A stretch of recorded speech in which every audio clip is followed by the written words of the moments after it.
သူဒူးတောင်တဲ့ပုံလေးပါမမရိုက်တာသူကလှမ်းကြည့်တော့နီးနီးလေးရဲ့ဒါပေမဲ့တော်တော်တက်ရတာစောက်ကျွန်းလေးကိုရီးယားတောင်ပေါ်အိမ်လေးကိုလာတာ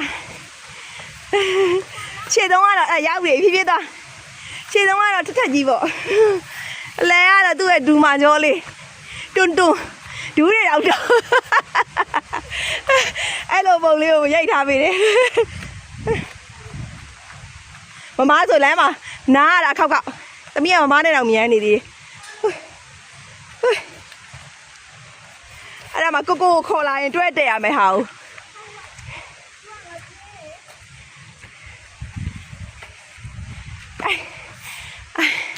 ဒါကတော့ကိုရီးယားတောင်ပေါ်ကနားကိုဆောက်ထားတယ်ကြောက်လုံးအိမ်လေးပါလို့ဒီဘက်အဖီဆွဲချတာနေမပြီးသေးဘူးတူနေအောင်ပြေချောချပဲ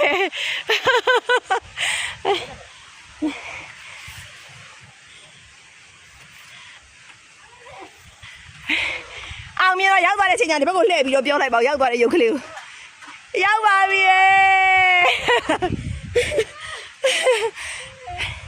ချွတ်လိုက်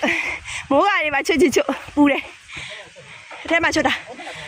ကကြီးပါလားယောက်ျားအေးခဏနေ